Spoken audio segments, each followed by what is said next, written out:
Welcome everyone to this evening's at Mid-South Atlantic Small Business Transportation Resource Center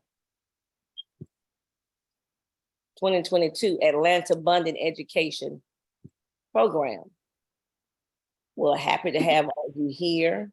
We have a good showing right now and appreciate everyone who was here early and on time. The little extra time that we had given people join, we do have more people who have joined. Today's module is on safety. We'll have Mr. Thomas J. Wilson, Executive Director of the ELLA-VATION LLC, will be the speaker on our agenda. Welcome the BEP mission. I'm Beth Barner, Interim Project Director. Introductions would be Mr. Hebrew Dixon, the MSA BEP consultant. The safety presentation would be Mr. Thomas Wilson. We have questions and answers with the homework assignment and the closing. That's the order. Our mission, the Bonding Education Program mission, is to increase small businesses' economic competitiveness to maximize opportunities by becoming surety bonded and compete for transportation-related contracts through education and resources to understand risk management, safety, workforce development, and company capabilities. The Bonding Education Program is an all-inclusive, hands-on, multi-component program designed to address the needs of the small disadvantaged business community in order for them to become bond ready, increase capacity, and ultimately compete for and participate on transportation-related contracts. Okay, Mr. Hebrew Dixon will make the introduction for the class participants. Greetings all. The point of this effort is not so much for me to introduce you, it's for you to share who you are. And we're asking not for an elevator speech at this point. There will be time for that at another connection point in the BEP program. But we're asking you to tell your name, your company name, and maybe one little anecdote about yourself. And the purpose of that is to make sure, A, everybody knows each other. That's B to B makes sense. And then the other side of that equation, we want the instructor to know who he's speaking with as we roll through this process. So perhaps that may help him drill into some of your needs a little bit deeper. So we'd like you to do that, and we'll go by this list. It'll be Mr. Allen. It'll be like this. Anna Daywood, Chanda Chambers, Neville Crouch, Eddie Cummings, Kalila Fitzgerald, and at the first 7 is Miss Jewel. The first 7, could the first 7 do that for us, please? You're off camera, so we want to see the wonderful face and hear a little bit about your just your high level of your company. And we have some background noise. Please, whomever's have the background, I hear some talking in the background. That thank you so much for cutting that off. Thank you so much. So, Mr. Allen, you're up first. All right, my name is Carl Allen. The company is Precise Installations LLC. We've been in business for approximately 13 years. We're a low voltage company. Jay Welch right here, Lysandra Williams. All right, good deal. All right. Perfect. Thank you for that. All right.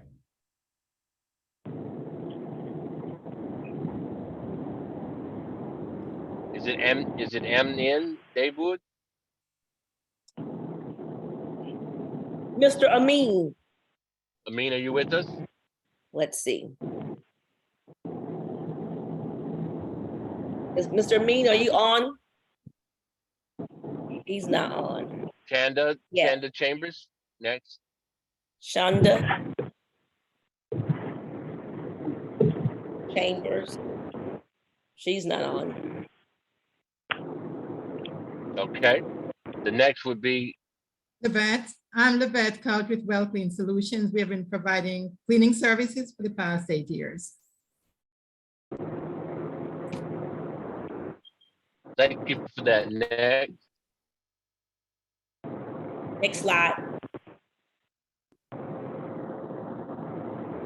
Okay, what we're gonna do now, if you see, okay, next would be Latasha Johnson, Virginia Murphy, Tiffany Newell, Naheem Papacha, sorry if I pronounced that, Sabrina Williams, Chandra Webster Myers, and Taggart Williams, please, in that order.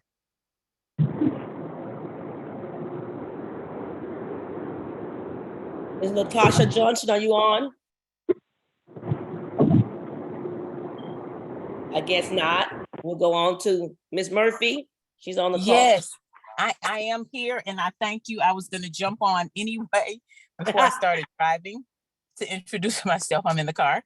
I'm Virginia Murphy and I am the CEO of WWIS, which is Wastewater Industrial Solutions.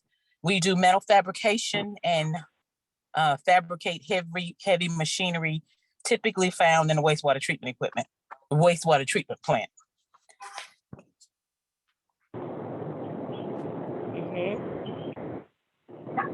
Next, please, go ahead.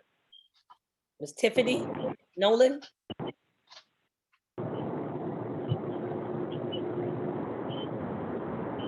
Ms. Nolan, I can't hear you.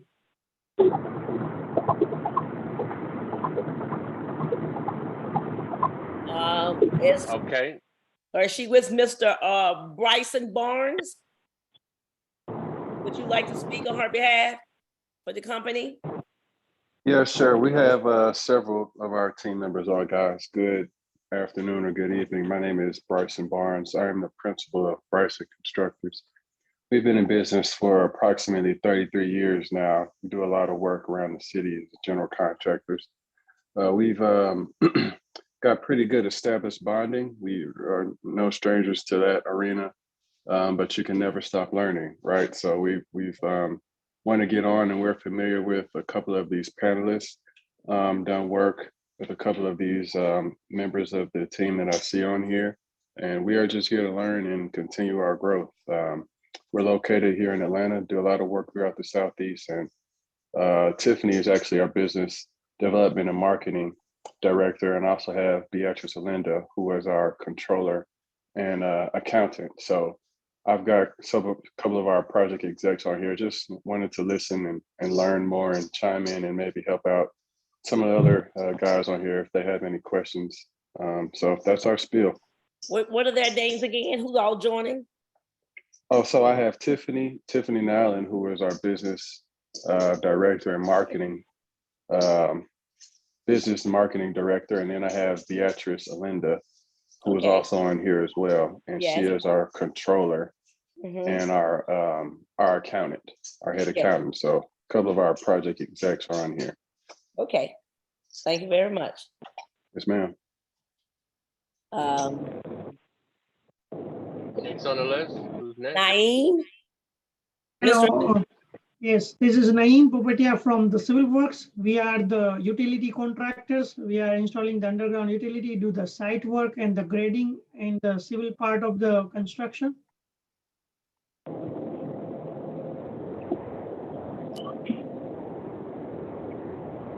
All right, who's next? Hi, I'm Sabrina Williams. I'm with Southern Perfection Painting. We've been in business for over 38 years right here in Georgia. We do travel the Southeast. We provide painting services, pressure washing, parking lot striping, wallpaper removal, carpentry, and sheetrock repair. And we are here to learn as everyone else is, and I'm glad to be here, excited. That's wonderful, wonderful. Who's next? Ms. Chandra Webster Myers? She joined? Not yet. Mm-hmm. And Mr. Taggart Williams. All right. So I'm here. Okay, Come on. yes, See go me? ahead. Can you see me? Let's see. Can you see me? Yes, I do. Not Go ahead. Can we see you? All right, there you go, Mr. Williams. All right, cool. This is Taggart Williams with Service LLC. I'm the Director of Business Development. We focus on post-construction cleaning. Good deal. Thank you so much. All right, so we thank you for that. Again, the purpose of that was twofold, right? One is that, one thing we promote in the BEP program is that we do business with each other. So we want to make sure that you know each other. Perhaps you can do some services for each other on behalf of each other, and perhaps you may be able to do partnerships on some things, because as we'll talk through this program, the packaging strategies and whatnot aren't defined at the granular level as we may like them to be. So the scale is so important. So perhaps through this process, you'll be able to gain some business relationship with others, and that's excited about that. So the other side, as I mentioned before, more redundant to make sure we're clear that Mr. Wilson also needs to know a little bit more about you, because our BEP model is not a new model, but we're proud of it in that it's personalized. So when he hears the things that you share with him, he's able to help from his lens, and that is safety, to be able to aid and support your saturation of the safety product, and how that really drills into what that means to your bondability. If you have a bond, great. If you don't, then this will help you. But safety is obviously something that goes without further conversation. So we're excited to have Mr. Wilson with us today. Mr. Wilson is the managing director of ELLA-VATION, and is currently serves as a PM/CM environmental and health and safety lead on the $6 billion capital improvement project, CIP, at Hartsfield-Jackson Atlanta International Airport. Mr. Wilson holds a bachelor's degree in civil engineering with a major in market management from Florida State University. While his current position, he has successfully managed to keep the frequency and severity about 1/5 of nation's OSHA average, making it one of the safest capital programs in the world. Now, so you've got this person who's done this for a significant program, and he's the safest in the world. So make sure you have your questions ready to be able to take as much out of his sponge that he's willing to share. In addition, he saved the airport millions of dollars in claims, fines, and revenue. So we wanted to make sure that that was very clear, because we're going to have that discussion about how that transitions to your bottom line. So that's the point of this thing. And then lastly, he is nationally recognized among construction safety professionals as being a leader in the industry. He's a member of the American Society of Safety and Engineers, ASSE, American Society of Civil Engineers, ASCE, and former national co-chair of mentoring committee in Blacks. I assume that's engineering because I can't see the bottom of the page. But bottom line, we prepared an amazing cadre of professionals that's willing to wring their rag out for you. So we want to make sure, and this is the first class, we want to make sure you're clear on what your obligation is. Your obligation is to learn. And so when you take this, we want you to take it very seriously. We talked about homework, and that's something that we want you to engage. We have many of people on the call through the introductions that we see you have others there, and we applaud that, because as the young Brighton told us, is that learning is learning, and that's what it's about. So we appreciate that activity. So without any further conversation, let's welcome Mr. Wilson in the Atlanta BEP way. Let's welcome in all for he's giving us today. We appreciate you being here. Let's give him a little round of applause early and invite him in to what we're having today is Atlanta BEP. All right, thank you for that. Mr. Wilson, the BEP is yours. Thank you. So again, this is I'm really happy to be here. Like I said, I've met many of you in the past, and I hope during the course of this class, or during the course of just the entire program that's being put forth, make sure that you ask questions. Make sure that you kind of understand what's going on and how it can better your business. I would say in this process, I want to make it very interactive.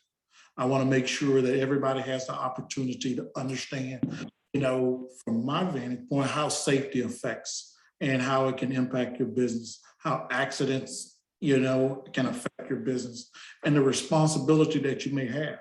Understanding insurance, understanding EMR, and just corporate safety, just why it's important.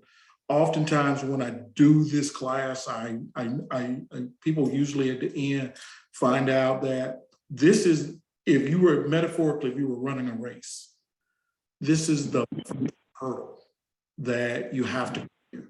This is the first thing that people are going to see.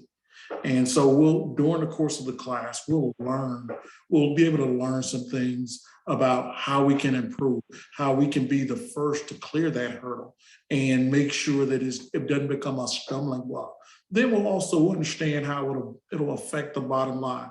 So again, during the class, please feel free to ask questions.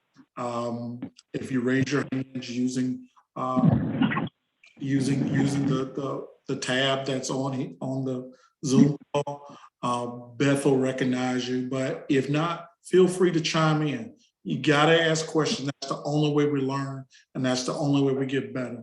And so with that said, I'm gonna dive right into it, and we're gonna go from there. So again, these are a number, there are a number of things that can go wrong, anything from fines to, lost time. And think about it. If your employees are your most valuable resource, yeah, equipment that help get stuff done, but you gotta have the employees, gotta have them show up. And you gotta, and legally, you gotta have that platform available to create a healthy and safe work environment. That is mandated by, what we call the Code of Federal Regulations. And because this is construction, it's under 1926. And if you're in general industry, it's under 1910. So again, when someone gets hurt, it's not just them getting hurt. It's all that additional cost, all that additional pain. And you guys see the commercials like I do. Again, the last thing is you want is someone, a lawyer contacting you. And more importantly, you want to make sure that you can please your client and make sure that you can continue to make sure that you're profitable, they're satisfied, and then make sure that that is a successful relationship moving forward. So there's a lot that needs to be taken into account. And like I say, I don't know who's been hurt before on the job, but getting hurt isn't fun. And I will tell you, if you're an employee, the one thing you have to think when you get hurt, you're not just hurt on the job, you're hurt at home. And it affects your quality of life. And if you're hurt serious enough, that's when things start to spiral downhill. And healthy employees, I will tell you, are productive employees. And you will see that, if you look at the other industries, those employers that, go the extra effort to make sure that those employees are taken care of and making sure that they have strict and strong policies to make sure they can perform the work under the time frame that's mandated, and then that they go home safe to make sure that they can continue. That's critical to your business, it's critical to your reputation, and it's critical to your future earnings. So again, there's significant costs, if there's an event that occurs via an accident or incident. And with that, there are direct costs that we oftentimes see, the medical costs, including workers' comp, and that in the state of Georgia, that actually goes to a workers' comp pool. Indemnity payments that are oftentimes paid out as well. But the indirect costs that we oftentimes don't see is the lost time by the worker and the supervisor, schedule delays, which if you are, in some cases, if you're a GC, you're gonna have to answer to the client. And if you are a sub, you're gonna have to answer to the GC and then risk, potentially, and this will, and you'll find this out later, especially if you're bonded, if you can't meet, all of the criteria of the contract, you'll realize that it'll put you behind the 8 ball, and you don't want anybody to have to go after your bonds, because pretty much at that point, you'll be pretty much run out of business. And I would also say the training of the new employees, making sure people are ready when they come on your job, making sure that so you can minimize that risk. You know, cleanup time and equipment repair, making contingencies for that, making time for that. You know, in the event that something happened, if a piece of equipment gets damaged via an incident, that piece of equipment may be vital to how profitable you are. And that one piece of equipment may actually affect an entire crew that you may have, working. And again, the legal fees. And I assure you, if you get somebody hurt, they sit home, they listen to the commercials, but work comp has its own set of criteria. So educating your employees, and making them feel like you care about them, is important. But I say for me, probably the most valuable thing is you're unable to spend that quality time with your loved ones. And that's what you'll see that kind of triggers, the anger and the resentment when employees get hurt. And we'll discuss that through the course of, through this course. So again, when we look at costs, this is the ratio that's set up, and it's called the iceberg effect. We talk about a 4-to-1 ratio. That ratio is probably more like 1 to 8. So whatever you think, just paying the medical costs, that's the end of it. It doesn't end there, and it cascades downhill. So we want to make sure that, as business owners, as business executive, business leaders, that you're aware of the impacts and how this ultimately affects you, when someone's hurt, and having that business continuity or business contingency plan, or better yet, safety program in place, helps you get back up to speed and avoid some of these indirect costs.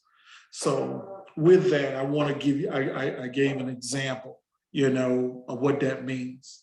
I took off the names of some of the companies, and these were companies, that actually I dealt with. They were one of my clients. I took off the names, but I'd like you to see, for the fiscal year, this is what happened as far as claims the first year I got engaged with them and started, consulting for them. If you're not there to manage the process, and make sure that you have like a panel of physicians, which you're mandated by the state of Georgia to have, they're gonna go start seeing their own doctor. And those costs are gonna get out of control. And as you can see, this company had 11 claims, nearly $2 million. And those are things that they were, and it was a decent sized company, and they were trying to sustain it and continue. But on the backside, it started to affect some of their insurance costs, which we'll start to show and to dig into how this ultimately affect. After I got involved, then they went down, significantly, making sure that they have the appropriate programs in place. So again, making sure that you understand how this can affect your business. And if you look at it, just trying to pay those costs out of pocket, or even if you paid it from an insurance through workers' comp, I will tell everybody here, and if you've never heard this before, the one industry that never, ever loses money is the insurance companies. They will recoup their monies, and that will affect your premiums, which we'll discuss here. And like I say, the getting hurt part just isn't fun, and all of the things that comes along with it. And when someone gets hurt, and how many times have you heard in the past when someone gets hurt, and then that reputation gets out there, and you hear people say, oh, that company's killing people. for those of you who watch the news, you know, and I get it, it may not necessarily be construction, but they talk about Amazon and how they treat their workers and the lawsuits and all of the claims that are built up against them. And for Amazon, you can see it is significantly starting to have an impact on their brand.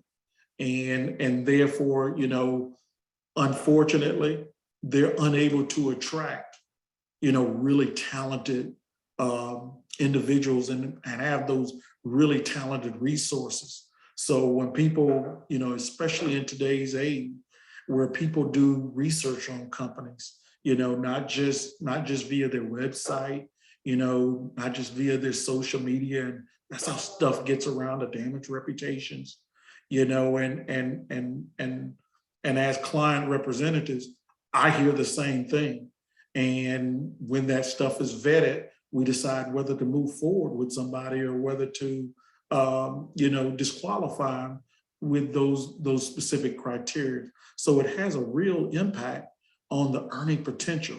And this is why this is going to be critically important, you know, for each and every one of you guys as you continue to, you know, build your corporate brand, build your corporate name, build your corporate image, continue to get bond and continue to get talented resources on your team, continue to try to move forward and be at the top of your game so you can maximize all of the efforts that you're putting into it. So with that said, let's get into the legal aspect. And I think this is the one that usually gets people attention, because from a regulatory standpoint, you know, if you receive any type of violation and you don't have those administrative controls in place, you know, they've revamped the way they issue violations. And those violations go to serious, to willful, to willfully serious, to criminal. And of course, that starts with if something goes wrong and you don't have all your ducks in a row, and you don't have all the training, you don't have the program, you know, which you're required to have in place, you can definitely be named in a lawsuit. Number one. One of the biggest things, and like I say, we live in a very litigious society. And the one thing that you realize, you know, even as you sit down and watch television on a day-to-day basis, you can hardly, you know, watch television without seeing a commercial of a lawyer, you know, reaching out and trying to solicit clients, you know. But if someone's hurt and they feel like you don't care about them, that's going to have a big impact on you. And second, like I say, the criminal aspect from a regulatory standpoint. So the regulatory body that governs here in Georgia for workplace safety is OSHA, National OSHA Department of Labor. And anytime a case is filed, worker comp still falls up under there as well. Division of Wages and Earnings, all of that falls up under the Department of Labor. So now, I don't know if you guys have seen, and you'll see an example later in the presentation, where they charge executives.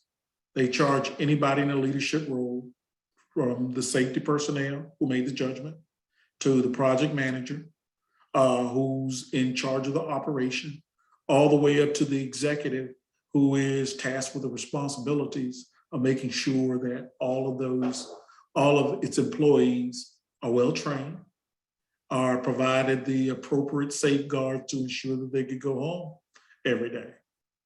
And most people don't realize that OSHA has enforcement authority.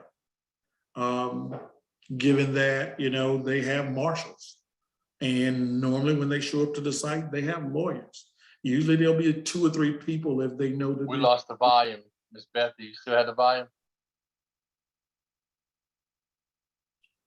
I hear him well. Does anyone have a problem hearing him? Continue. Okay. So with that said, you know, your company can be shut down by these agencies. And if you've ever been through any type of OSHA inspection, you can't resume you can't resume work until all of those violations are remedied and taken care of. So again, I know it's tough to see the newspaper clippings and so forth, but again, like I say, you can be charged criminally. Working with a client, with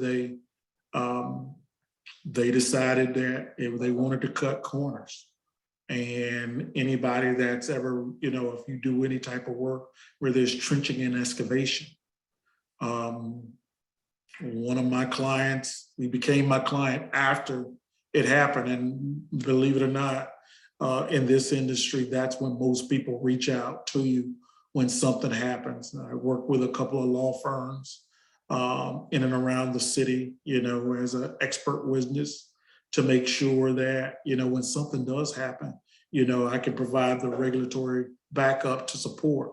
But working with a client who had 3 people in a trench that was 10 feet deep, and they thought they would only be in there 5 minutes, and the trench collapsed. When the trench collapsed and caved in on them, you think you can stand up on it. 2 of the gentlemen were hospitalized, but 1 didn't make it. And now he's facing a potential 10 years prison sentence for sending folks down in there. Worked with another client in North Carolina, sent a guy into a switchgear room without the appropriate, arc flash suit.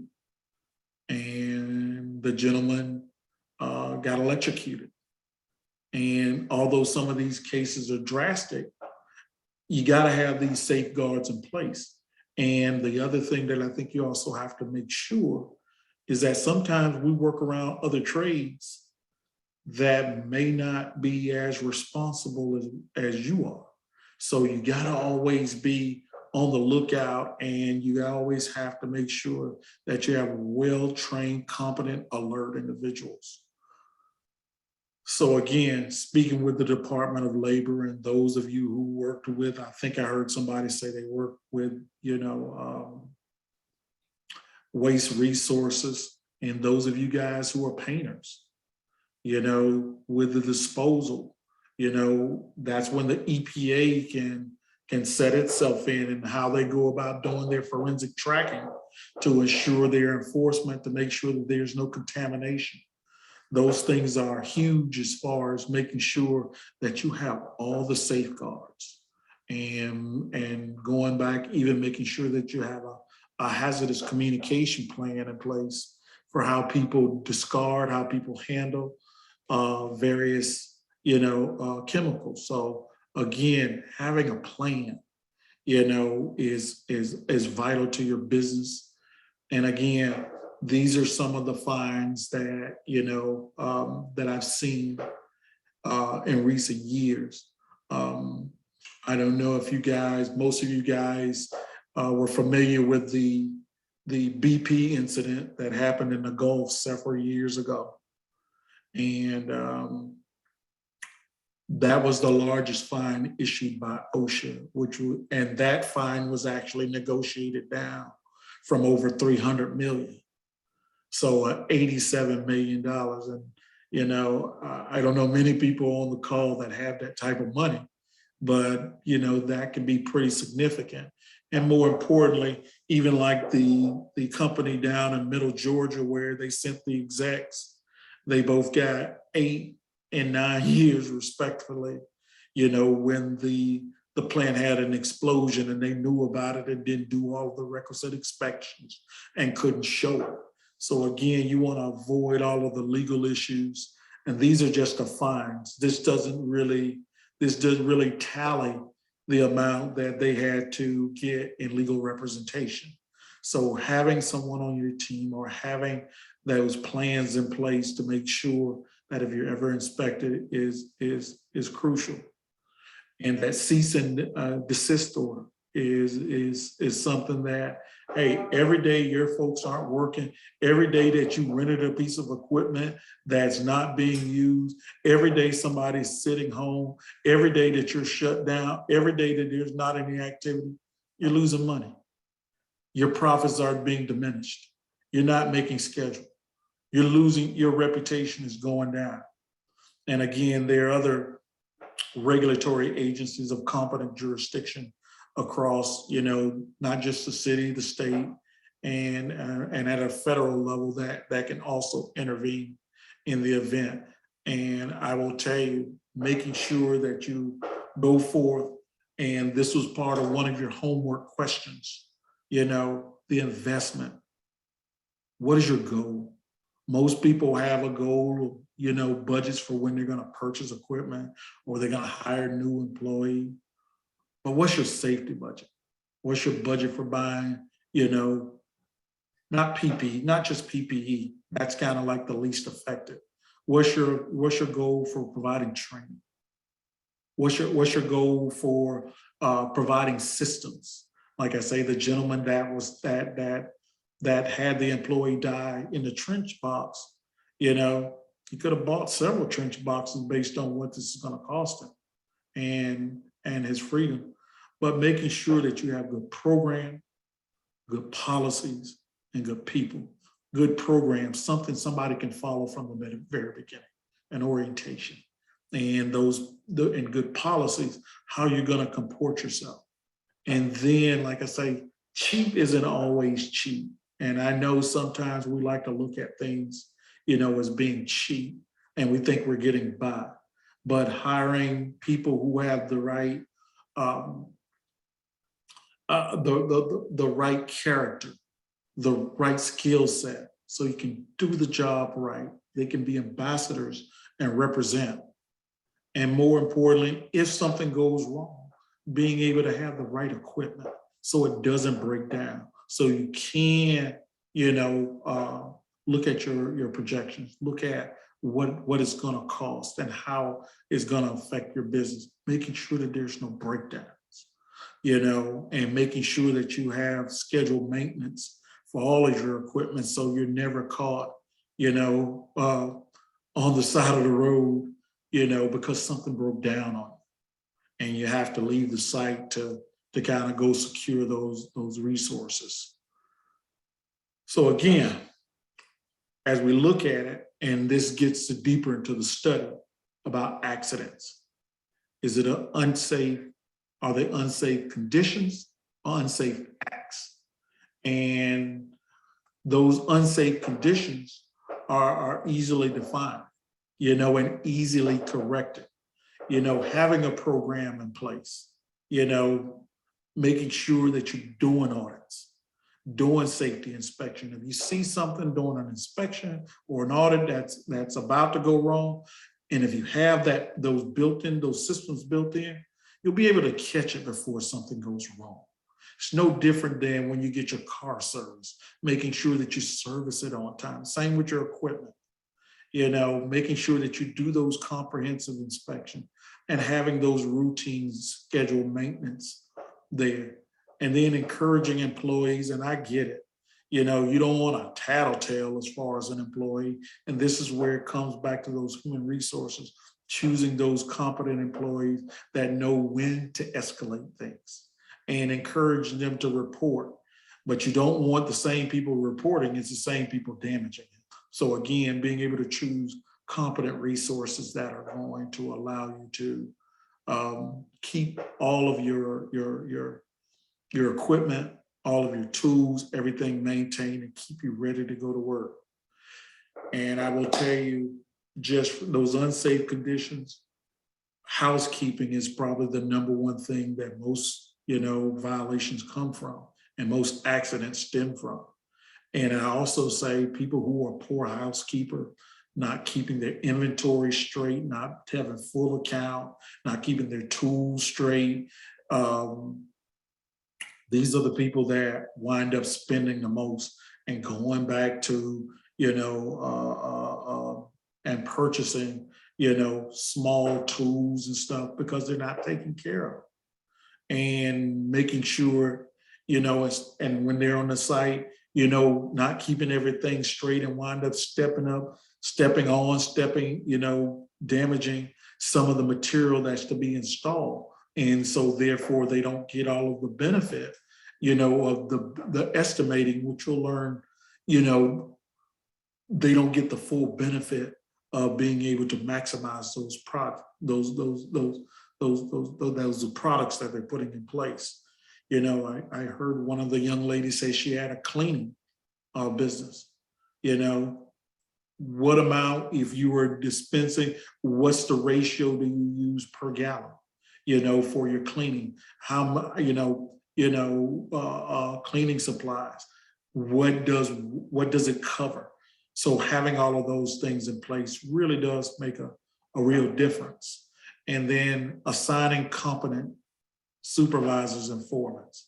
And with that, making sure, not just because the person has been with you the longest or they're related or any of those other things, but make sure that those people have the core skill set and the requisite credentials to make good, sound judgment to ensure that no one gets hurt, and then ultimately maximize your profits. And now we move to unsafe acts, and this is employees. And like I say, this is the most difficult to address, because if you hire somebody, and I assure you, we've all done it or come across it at some points in our career.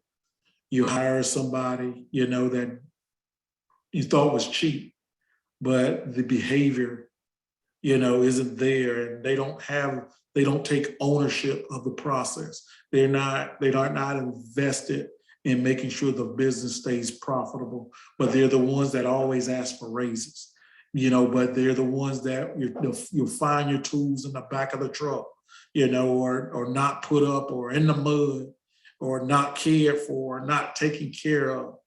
And these are the individuals that are responsible for those unsafe acts when things aren't where they're supposed to.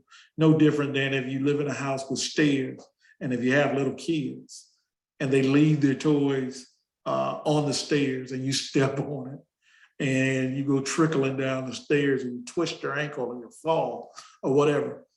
Having responsible people, making sure those unsafe acts. And that's going to take training and an investment.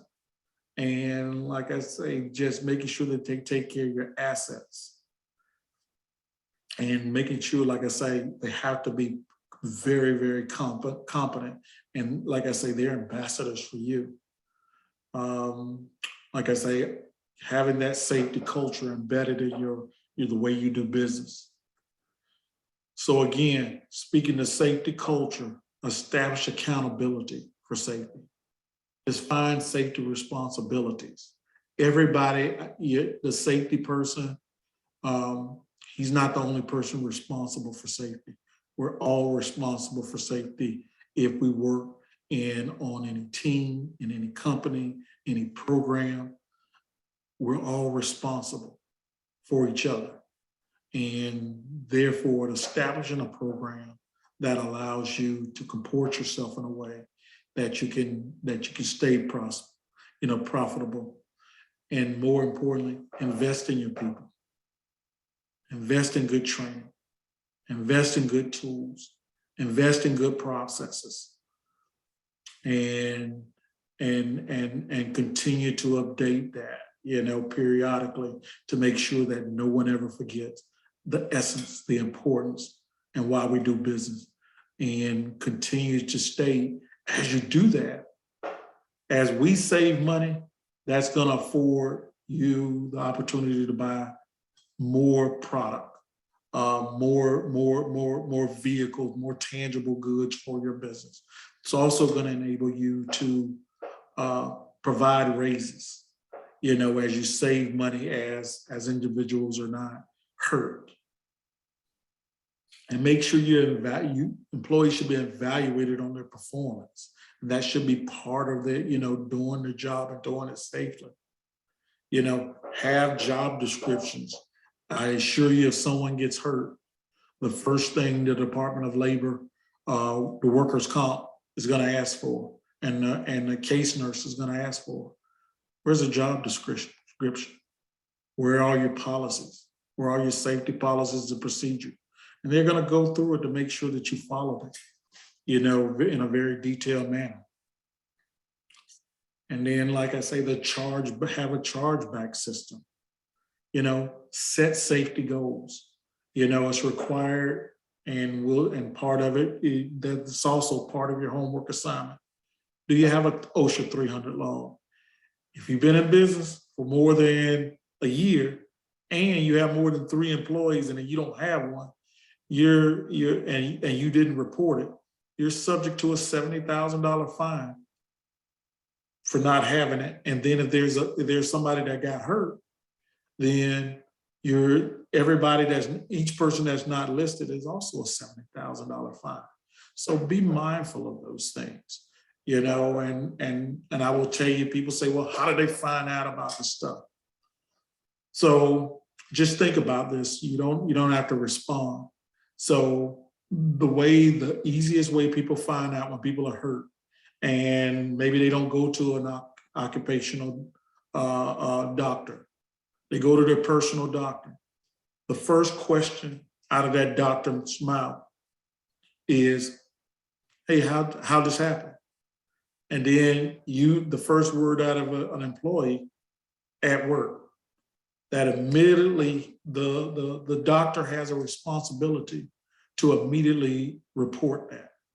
And that's when it could potentially cascade for you. So making sure that you have those protocols, like I say, setting safety goals, you know, hey, it takes time to get there. And like I say, when there's damaged equipment, damaged tools, nobody wants to go buy additional tools. But you also don't want people using tools that could potentially hurt somebody as well. And I would say lost time cases are the worst, because that's when people sit home and start watching television. And like I say, even if something's minor, like a minor first aid, you should investigate. Find out why, what happened before something big actually happened. And then as you go forth to do your daily activities, make sure you're doing safety meeting, safety inspection. I got PPE, that's just personal protective equipment. But again, that's the least effective things. Understand what you do as a business. Understand where the risk and exposures are. And that's where doing the PTP, the pre-task planning, helps out. Understand, everybody needs to understand their responsibility, understand that they have the appropriate resources in place to make sure that nothing goes wrong in the process. And employee responsibility, you know, make sure it's nothing wrong as a supervisor, make sure that they're recognizing the hazards, and then they're taking appropriate actions, and then reporting them as necessary. Maintaining the good housekeeping. And, you know, if somebody is, you know, maybe they hadn't had the training, but understand what the difference between good and great.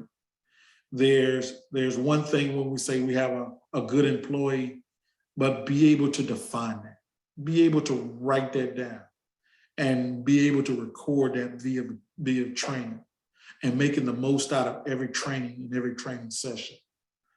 But again, there's responsibilities that are inherently, that you have to adhere to, and adopting. Like I say, these are all, although I didn't quote the regulations, but these are Title 29, CFR 1926 and 1910. These are things that you have to have in place. And if you don't, guess what? It's not a matter of if, but when. You will get snagged and will get caught. So again, having a good, has health and safety plan, a written one, having a new employee orientation. I get it. We need to get people to work, but don't send people to work unequipped in order to tackle it. Record it, have everything in writing, have a good HR program, HASCOM, especially for you guys who are painters. those with the exposure to the solvents, the paints with the VOCs, making sure that you have a respiration, and this falls into the medical surveillance, keeping that record keeping that training, providing all of those things. And with the medical surveillance, a lot of you guys have probably seen the mesothelioma commercials. And you've also seen the one with the Camp Lejeune with the water.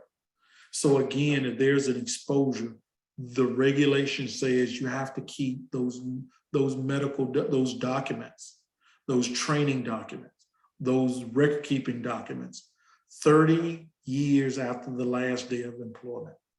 So it doesn't start till then. And the thing is, if you don't have it, and I get it, I know Bryson, I know they've been in business for quite some time, but they're still criminally exposed from people that worked for them 30 years ago, 25 years ago. They're still potentially exposed if the records are not there. And like I say, this is probably one of the biggest ones that, from the record keeping and the medical surveillance that I'm oftentimes called on. And the one thing you can't do, you can't falsify the records because they have to be supported with signatures. They have to be supported with training dates. They have to be supported with the training material. And so again, this is something that you don't want to bypass. And I just, representing, respective clients, to include the client at the airport. One of the things they ask for all of these things so they can take a thorough review to determine whether or not you bring a level of exposure to them. And it's inspected daily to ensure that you're adhering to all of the strict policies that are not only within your program, but within what the client prescribed. So again, this is the first hurdle that you have to take in order to make sure that you can be introduced to clients that can help support what you're trying to do. And this goes back, this is the federal regulation. It's just Title 29 CFR 1910. You can look up 1910.32, but you have to provide that protect. This is a responsibility. This is a non-negotiable. Everywhere, whether it's an environmental hazard, physical hazard, radiological hazard, mechanical irritant, this is required. And the first time someone goes to the doctor and they said they were exposed at work, this could be bad news if you don't have these processes in place. This isn't something that every employer, I don't care, like I say, I don't care how big, how small, how successful, you gotta have this in place. So again, I'm sure this presentation is gonna be provided for you guys, but these are requirements. These are federal regulations that you have to adhere to if you're in business. And like I say, those of you who work with chemicals, especially the painters, and any other person that may deal with stuff that requires you to be supported by a safety data sheet. Hey, these are things that you have to have that hazardous communication, and you can't expose people with, and that's what's happened with the mesotheliomas. That's what's happened. All of those employers have to contribute to that fund in order to support that. And most of them are probably out of business because of it. So if you want your business to be, like I say, I happen to know Bryson and his family. So again, for his family to pass that down, that legacy down, those things are gotta be in place. And those things have to be solid, and they have to be retrievable, and they have to and they have to contain all of the necessary evidence support should somebody make a stake a claim against you. And going back to the general duty clause, like I stated before, this is the most cited clause, because like I say, if you know of a hazard, whether it's stated in the book or not, or if you know of an exposure, let's say you know that you're working on houses, you're working in crawl spaces, and you realize, hey, this client has rattlesnakes under their house. Somebody gets bitten by a rattlesnake, hey, that's on you. And like I say, these fines get pretty stiff in many cases. So again, what does this all mean? It means that safety really is an integral part of your business. Morally and legally, you benefit from having a safe work environment. We all benefit from having a safe work environment because, like I say, your employees are your biggest asset. And also, you want to make sure that you're able to provide for your own family and be able to let a legacy stay forth and stay in place.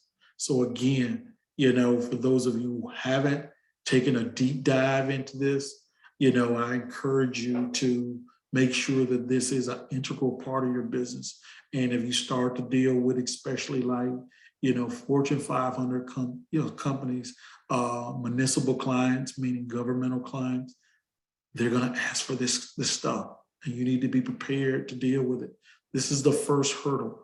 And as having known Hebrew for a long time, he'll attest that if you don't have this, it's almost you need not apply.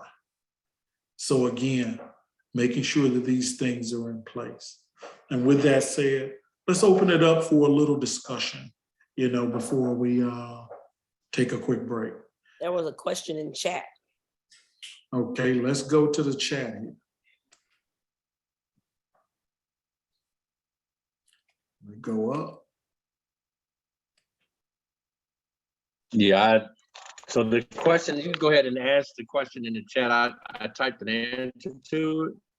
Okay. But I'll read it. Let me read it for you guys. And the question was, what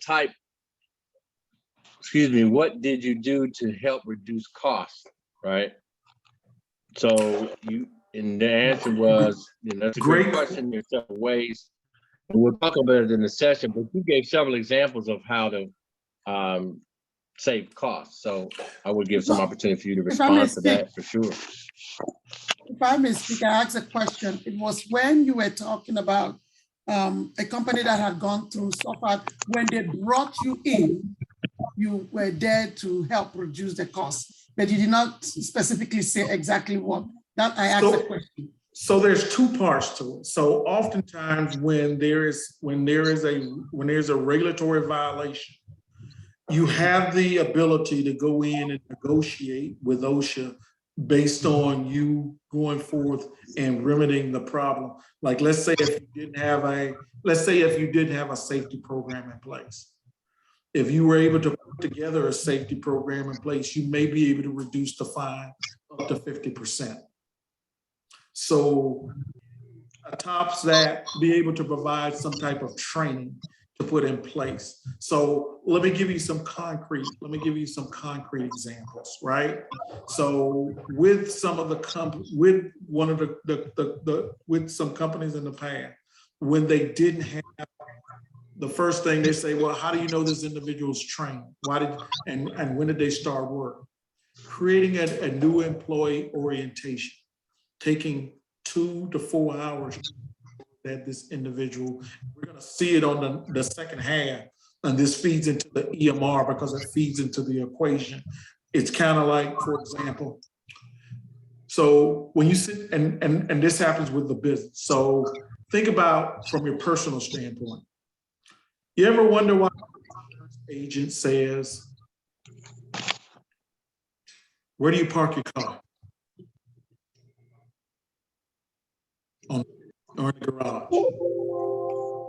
You park it in, if you have a garage, guess what's going to happen? Then they ask, do you have anti-lock brakes? Do you have a passive alarm system? All of those things provide discounts, which, like I say again, we're going to talk about in depth in the EMR. This was to kind of open up the discussion so we can kind of get started. So being able to show individuals where their deficit is because that EMR is measured based off of actual costs over expected costs. And we're gonna dig deeper into that. So showing them, you know, when you go to hire an employee, for example, let's say you have a backhoe operator. The Bureau of Labor Statistics said in order to get discounts on your insurance, and large projects is you know, usually 2-3% are going to be insurance costs, right? So they say you need to have 5 to 7 years worth of experience. You go out there and hire somebody 1 to 2 years worth of experience. You think that's going to help you or hurt you?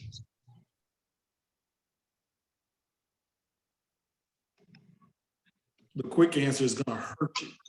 And so cheap isn't always cheap, because if that person makes a mistake, and it's the same way, just like if you have kids, it's pretty expensive to insure your kids, right? When they're 16 and 17 with a license. It's the same way when we transition into the workplace to commercial insurance. If we have people that don't have the experience, that sends our liability risk up.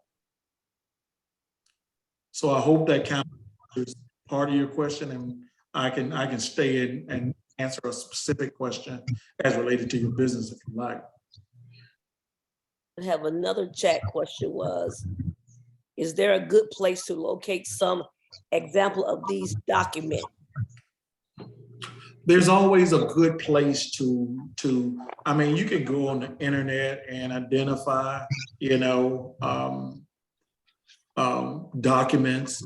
Go to the OSHA website, you go to just osha.gov, and you can go there and you can identify, you know, the documents or templates, but it's nothing like building them out for yourself. And you will see, like with the mod rates, and as you build them out customly, you know, those are the people that have the extremely low mod rates. And those are the people, when they say people cheated, they didn't cheat. They just made an investment, and so they became better suitors. And if they're looking for value added, which a lot of clients look for, they're gonna go with somebody that's not gonna bring, you know, harm to their reputation or harm to anyone else that may slow the project or prevent it from being delivered on time. And again, they're there, and you can go and look them up, or you can go and hire someone to provide that service for you. Mr. Bryson Barnes has his hand up. Go ahead, Bryson. How you doing, man? Hey, Chief. Hey, good afternoon, good evening. Good to see you, brother. Great presentation. Question: You said in the onset that it is good to have a budget allocated for safety pretty much at the beginning of a project. For people who are putting RFPs together, responses to questions, is there a percentage that you think should be allocated just from your experience? Let's say you go after for easy math, $1 million project. You know, a project's going to cost you $1 million to build it from the beginning to end. Is there, you know, maybe a 5% budget, 10% budget, you know, not inclusive of the salary professionals or the safety professional salary, but outside of that, how would you factor in what would be required to get all of the necessary things needed for a safe project? Is it percentage based, or is it just kind of as needed? No, there's a formula for it, and let me share that formula with you, because the people that issue you guys is mod rate, NCCI. Mm-hmm. So all of it is based on your industry, right? So whatever industry you're in, it's going to vary from somebody that's a roofer versus someone who does flat work versus someone who's a painter, or a residential painter versus somebody who's a commercial painter. And that could vary anyway up to about 5.5%. You know, just having that contingency available in the event that something happens. Because ultimately, you want to make sure that in the event that something happens, usually, you know, depending on the budget, if it's a small project, if the numbers are small, $100,000, you know, of course, it's going to be closer to that 5%. If it's $1 million project, it's going to probably be closer to like 2 to 3%. If it's $10 million, it's probably going to be closer to like 1.5%. I got you. So it's going to all be contingent, like I say, in the homework assignment, being able to understand. A lot of people are going to know their mod rate, but I want to be able to ask some questions in the end. Do you really know what that means? Do you really know? Do you really know what's embedded in that? Because like on it, it'll tell you whether you're getting a discount on your insurance or whether you're not. But it'll also tell you, it'll also speak to your reputation. But again, setting that budget is going to be contingent on the value, and it'll probably go up to 5.5%. But of course, if someone dies and you got a $100,000 job, you pretty for free, because you're gonna get sued pretty good, and you're gonna pay fines. Yeah, avoid that at all costs. Okay, thank you, Mr. Wilson. Yes, sir. Miss Lavette Couch has her hand up. Okay, ask away. Okay, good afternoon, everybody. I got this homework and it was all like foreign language to me. And the reason is I understand the term and everything. I have a commercial cleaning company, and I've been doing some training this year to get more into post-construction clean. So that's why this program is extremely important to me. Now, what is my EMR rate? I don't know. I don't have any. I had a franchise for a while, and in November of last year, it's when we actually started doing our own business. I have an HR company currently working on a handbook, and particularly the safety procedure. I'm familiar with the MSDS for the chemicals I do use, and I present them to each employee when they start, showing them what that is. But outside of that, like OSHA injury reporting, how do I do that? Or where do I go, or when do I start? So again, all of it starts with going to the OSHA website and just state that you OSHA.gov, and making sure that you take in all of the basic tenets. You're going to get a copy of this presentation, which lists 1910.132, and it lists all the responsibilities. As you're in business, if you take a look at your work comp, and I will tell each and every last one of you guys here, if you have insurance and your insurance carrier isn't sitting down with you and discussing every tenet that we've discussed, then you should fire your insurance person, because they're responsible for making sure that all of these legal and regulatory issues are taken care of.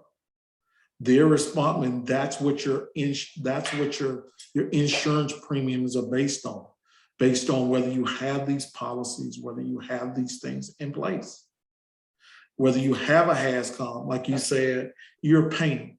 So if you never had a medical surveillance program, and for 20 years they've been inhaling solvents and stuff, and they develop some kind of acute cancer or something like that, and they find out that, hey, I've been doing this at my job for the last 20 years, or the last 10 years. Guess who's on the hook? You are. When we open businesses, we just can't be good at our trade. We got to be good at making sure that we can take care of the administrative portion of it. So again, like I say, we go and get, and mind me, and I say this respectfully, if you were going to have surgery, you wouldn't go and call an airline pilot, would you? And if you were going to grow food, you wouldn't go and find, someone that work on a road. And what I'm saying is sometimes we have to make that investment, and just opening the doors don't mean that your business is open. That means that you've taken steps towards defining a business. And I would say, as you go and get these resources, and I think this is what the program is ultimately delivering by having people like myself. You need to find, if you, like I say, if you needed somebody to work on your hand, you would go get a hand specialist. If you need somebody to look at your eye, you would get an eye specialist, just to set you up for long-term success. And again, it's an investment, but it's one that pays out over a period of time, and that pays for itself.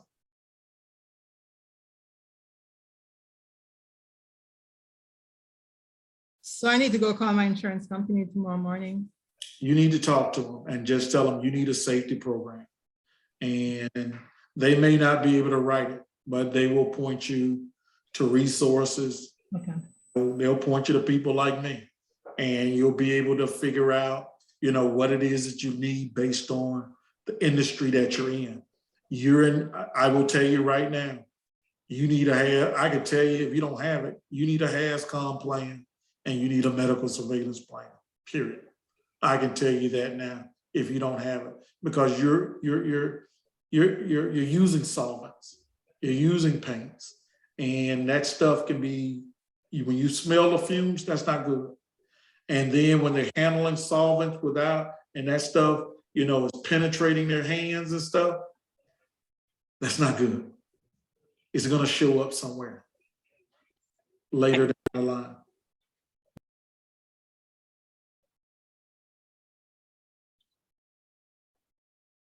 May I just add a little bit to that, Lavette and Thomas? Go right ahead, please. Thomas mentioned this to me when I was in a program with him for the city of Atlanta last year. And I reached out to my insurance agent, and they weren't so cooperative to do such a thing, to help me write it or write the safety program. But I am a part of a PEO, which is a professional employee organization. And I take advantage of the payroll company's benefits, all of the resources that they have to help write these things. And I got in touch with them, Lavette, and they had someone from their team at no cost to me write me a safety program, someone that worked with their insurance team. They not only wrote me a safety program, but they also wrote me an HR program as well. So I don't know if you're part of the PEO, that's one of the benefits of being with them. But you may have a better insurance agency that's able to help you write that safety program too. But I followed your directions right away on that, Thomas. Thomas was really nice today because he scared the bejesus out of us in the program that we were in last year, that I'm very careful as to what projects that I take. I was actually offered to bid on the Hartsfield-Jackson Airport, and it was an extremely large project for painting. And because of all the things, Thomas, like they wanted us to provide all the lighting, it would be on the runway, it has to be done at night, and all of this other kind of stuff, we declined that project. So thank you, Thomas. You saved me. I appreciate your help, Thomas and Sabrina here. I definitely will move forward. And Sabrina, is there a way I can reach out to you after also, because I'd like some more information here. No problem, no problem. But again, those insurance agents, if you don't have those things, those are the things that drive up your insurance. And for most of them, it's not in their best interest because they get their money off of commissions. And so if you don't know any better, if you don't know what to ask for, they're not going to give it to you. Thomas, do you guys recommend any agency? Did you do that? I don't necessarily recommend any agencies, but I will say when you start dealing with some of the bigger insurance companies like Travelers, Zurich, Aon, Yes. They are, when you ask them for the data, they're gonna help you. And they're gonna send it out because you're paying for it. Yeah. You're not getting the benefit for it because you're not, if you don't ask for something, you know, if you don't know to ask for something, That's good. That's a good point. they're not gonna give it to you. They're gonna do as little as possible. Yeah. I do have travelers and auto owners. I don't know if you've heard of that too. So travelers will help you. Just say you'd like, and sometimes they'll allow you to get into the portal and get some great information that can be beneficial to you and help with your training. And I will say this, as you build your programs, continue to build it. It's a dynamic and a living document as things change. And like I say, as you get more information, don't say I got it and then don't revamp it for 10 years or whatever. Get it. And like I say, you guys want to become the best employers possible. And that means having the most well-educated, well-rounded, well-trained employees in the business that are there and not are hampered by injuries or illnesses. Exactly. That is your number one goal. If you got healthy, well-trained employees that are disciplined, you will do well. But if you don't, and like I say, don't say it, have a program in place where those people are trained, those people are prepared, they're ready, and where you evaluate them and scrutinize them. So when somebody says something about your employee, guess what? You'll know it to be true or not true based on the training that they've got. And that goes back to the unsafe act, unsafe condition thing. You'll know. So it's a little bit of an investment up front, you know, and nobody's saying go out and do it all at one time, but you gotta, you know, like Bryson said earlier, you gotta start thinking about every project, taking some off so you can make that investment into your company, so your company can grow, not just grow from the bank account, grow from the resources that's embedded in it. That's what's going to help the bank account. That's the biggest direct factor to make the bank account grow. Miss Keela Fitzgerald's hand is up. Hi, everyone. So I don't know what happened when we were doing intros, but we got overlooked. So let me just briefly, say, my name's Keela Fitzgerald. I'm with Allen Real Estate Properties. We're a masonry company, so this is really good information. Okay. We are 3 years new, and we recently landed 2 projects rather, that are slated to start second and third quarter of next year. So all of this information is really, really good. I have a question regarding the insurance in our EMR. So of course, we don't really have a score, right? Because our first projects aren't starting until second or third quarter of next year. My question is, during my pre-qualifications with some GCs that I've gone through, they're asking for our program, which we have one, and they're asking for an EMR. And my insurance broker says, well, you don't have one, so you just tell them one. That is correct. Right. So my question is, just for knowledge purposes, what is a good EMR? Is it a 5? Is it a 3? And bad is 10? Or what is the scale? See, Ms. Gerald, you trying to get ahead of the next. Sorry. But I will tell you, 1.0 is considered average. If it's anything above 1, like 1.01, 1.02, anything above, that's the percentage you're paying above what everybody else is paying. You know, you're going to see some GCs, and this is why they continue to win work. You're going to see some GCs with 0.52. That means they're getting a 48% discount. So if the numbers were the same and y'all were bidding on the same job, they already start out with an advantage well below you, because they probably have a safety person. They probably have audits in place. They probably have good training. They probably have good policies. They probably got orientation, and they don't have people hurt, and they probably got good 300 logs. And that's where they beat you from the beginning. So you have to cut costs elsewhere in your bid, if it's a hard bid, in order to make up that delta. So when you don't have anything, you have you're like at a 1 because you don't do anything, you have never done anything. Well, if you have insurance as 1, but if you got to start reporting, and your insurance area should be reporting, and you have to report. You have to also report. Okay. Every year to OSHA to drive that number down. Some people don't like to report because of various reasons, but when you don't do that, you really hurt yourself. It's kind of like some people probably say, I want to be a 1099 employee. Well, that might save you a few dollars, but when you get older and need to draw Social Security, you don't pay anything. You won't. It won't look too good then. And that's where those things start to catch up. When you start getting those discounts, for example, with Ms. Fitzgerald, I evaluate all we have over 1,000 contractors at the airport. So the one that has the low EMR, we're looking at value added. If he comes in a 1.0, I say, yeah, that's not bad. But if somebody comes in with a 0.69, guess who's probably going to get favored?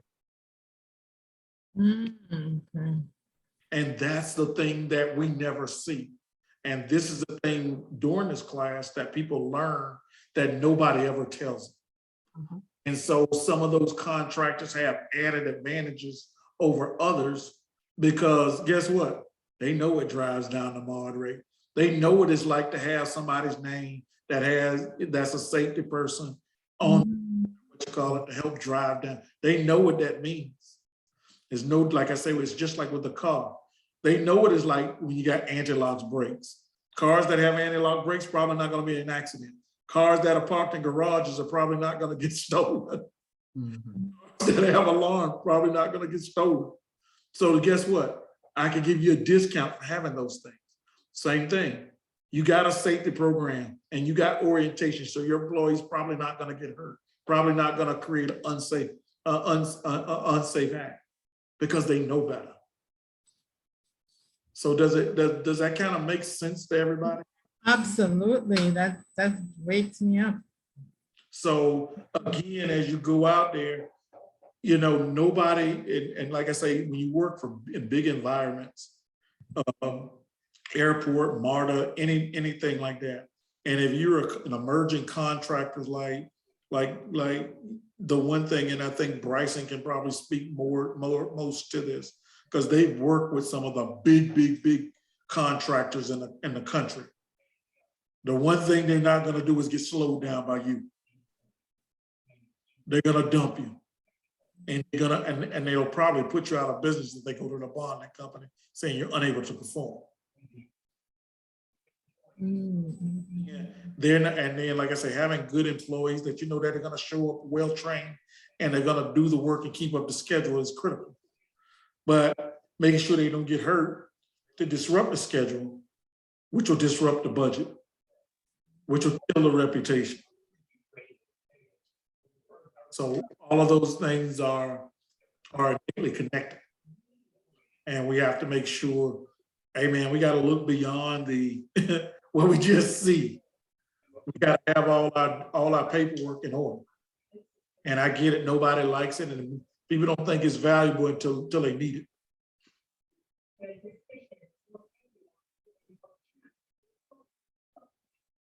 Any more questions? We got a 10-minute break now. Yeah, let's take a 10-minute break. And then, like I say, even afterwards, I know we're going to probably go over because we got started late, but I'll stay and answer some questions. Okay, 10-minute break, everyone. Yeah, thank you so much. Great first half. Amazing.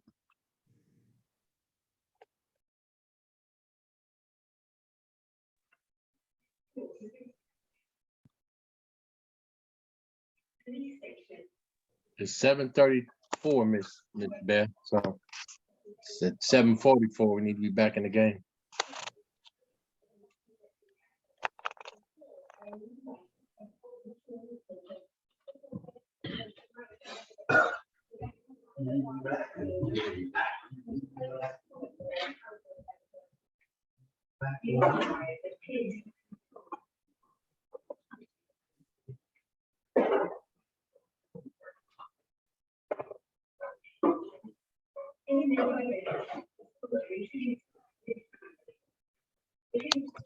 Somebody should put on mute.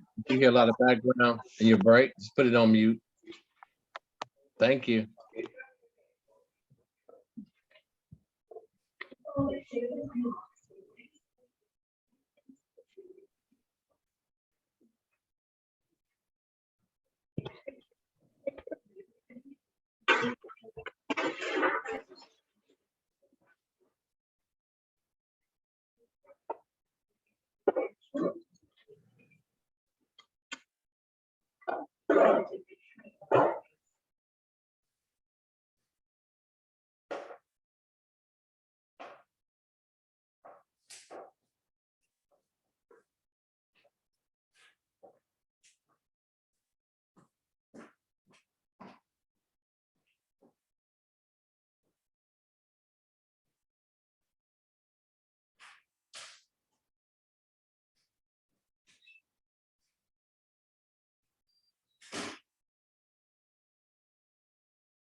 Everybody ready to go?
It's 7:40. I think we need to go ahead and get started.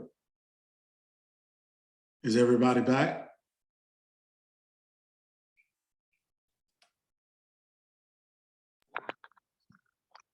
Let's do a roll call. I'm with you, my brothers. I appreciate you. All right. Yep. Is that who's not? I guess it's time. We just say 10 minutes, but we should go ahead and get started because it's going to be a little bit past 8 o'clock Yeah. most likely. That's fine. Yeah, I would go ahead and they'll be back. And I think the EMR is going to be something they're going to run towards. They're probably not far from the phone. So hopefully all of you are back. If you could sound off, that'd be great. In absence of that, the show must continue. Yeah, we're back. Bryson team's back. Thank you. Thank you. Allen Real Estate Properties is here. There we go. Next. Appreciate you.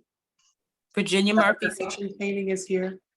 Thank you. Next. The Badge with Wealthy Solutions. Thank you. Next. Paramount Cutting is here. Thank you. Next. ZBS and Associates is here.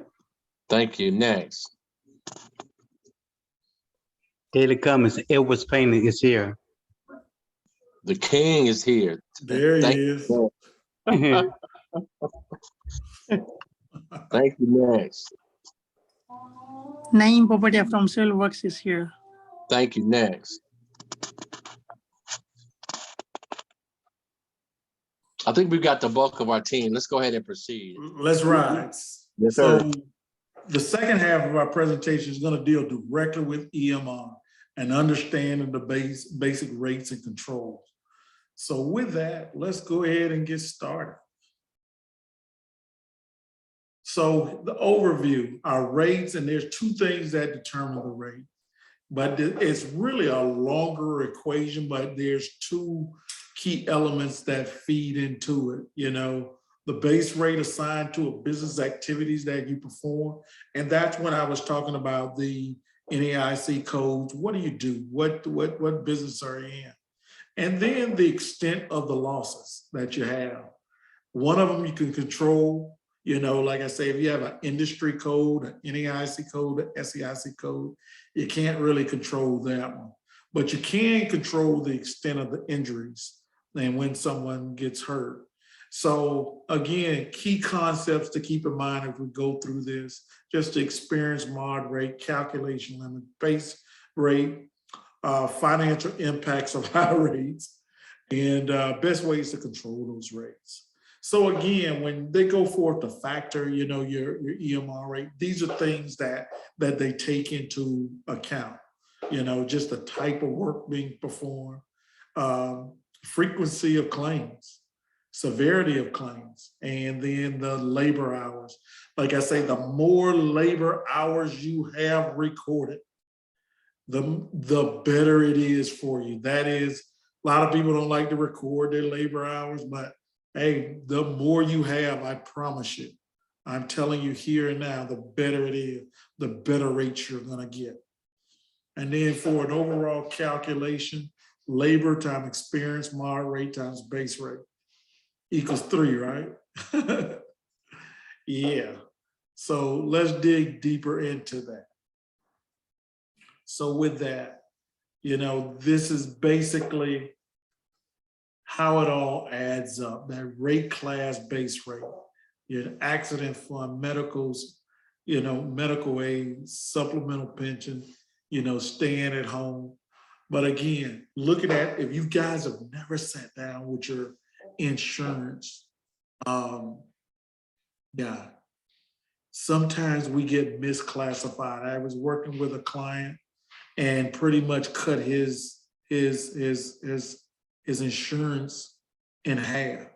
And one of the reasons he stated he was actually a concrete guy, but he used the code, and sometimes you live with unscrupulous folks.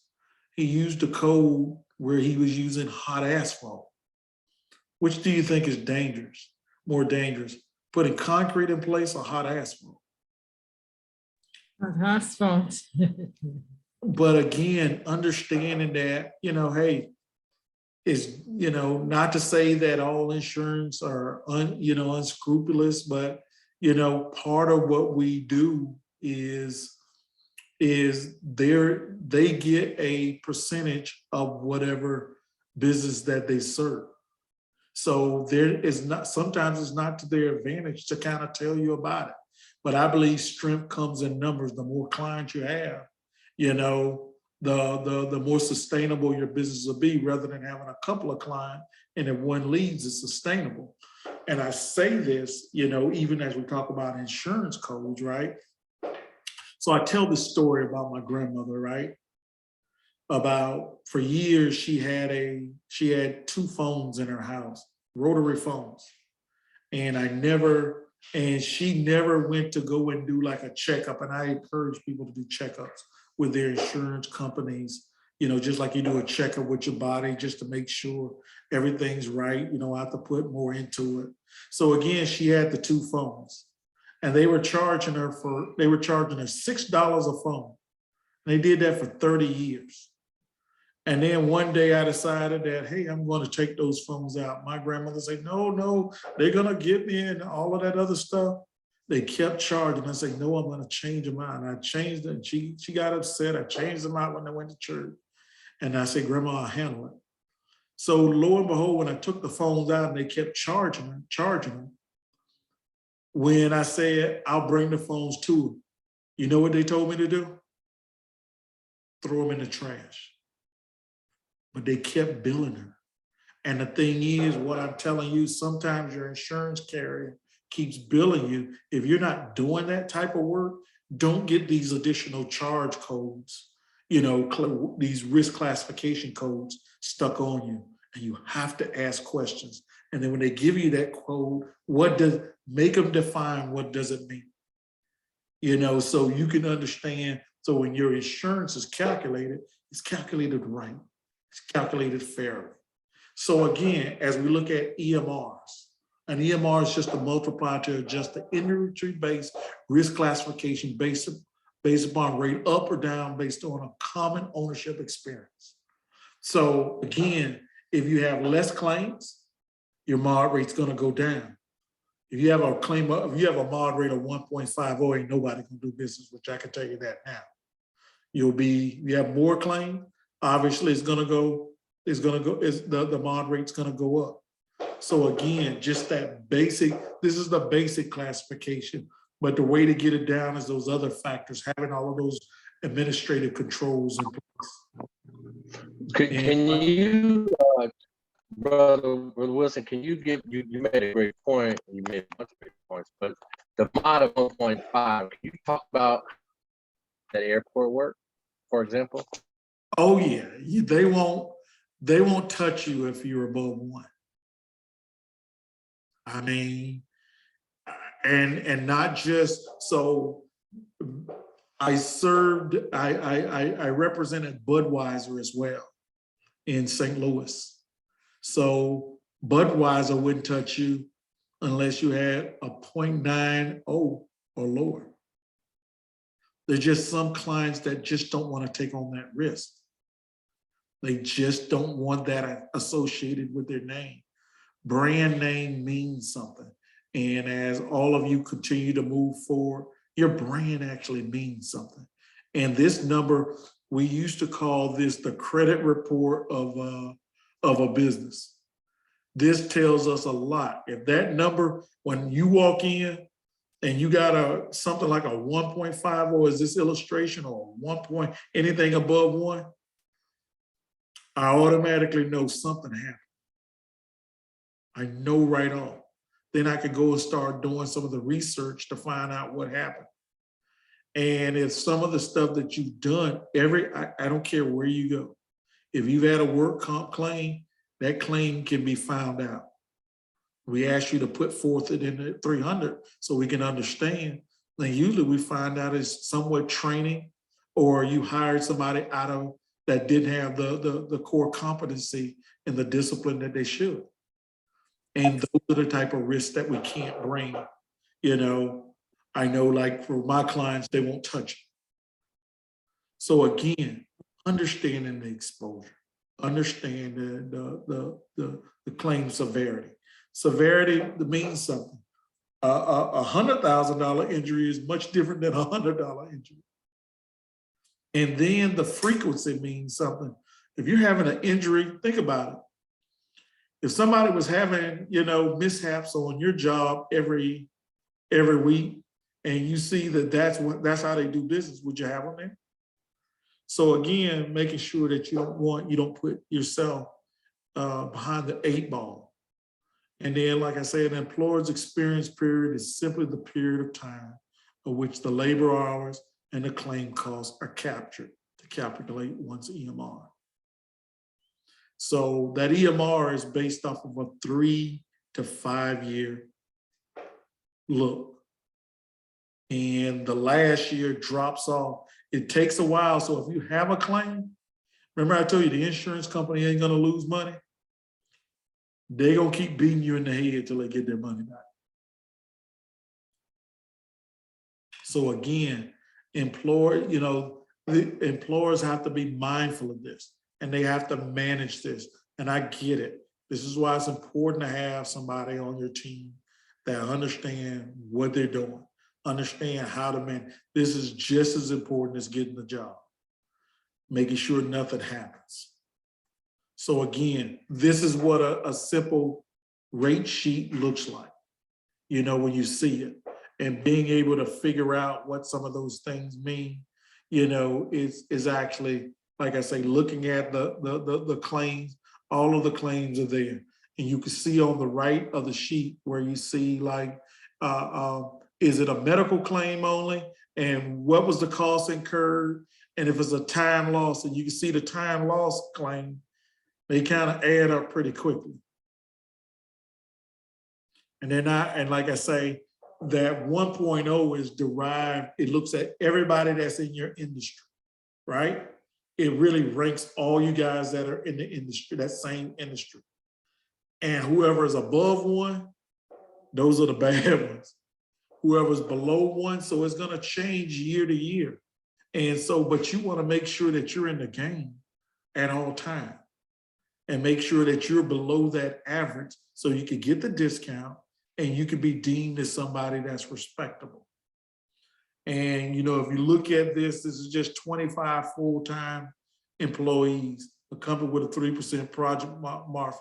So if you look at that, right, you see that they have a mod rate.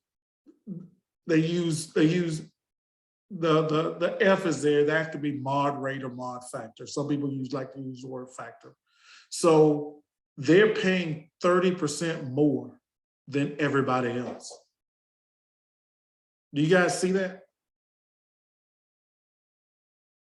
Just because of that mod rate of a 1.30. And that will dig into your profits like nobody business. That will affect bottom line. And you can see that translate, if their mod rate, this is where their mod rates have to be. And as you can see, just for those of you who are an accountant, this is just using, that you got this example using a supermarket. So if you see that, they have to get down, and that's a credit that's in the red. I just tried to differentiate. I probably should have did. Normally red means bad, but in this case, if that mod rate gets down to a 0.90, look at where they are and where their profits stand. So again, understanding and having somebody on your staff that understands how to read this. So again, controlling rates. It's about 3 things: safety, safety, safety. If you have no claims, you have nothing to worry about as far as rate. But like I say, a lot of people try to hide rates. And then, but I tell you, when that person goes to the doctor, that's when it blows up. Kept on salary, the impact, special, getting them special discount, keeps medical claims, maintain control over claim and avoid reserves.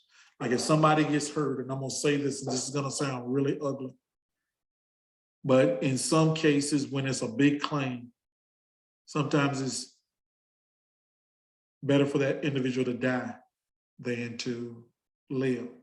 Somebody that keeps having to go to the doctor is going to definitely cost and continue to eat at your bottom line for year after year, whereas somebody dies. And this is what some of the big companies realize, because they got so many man hours, they can suck that up.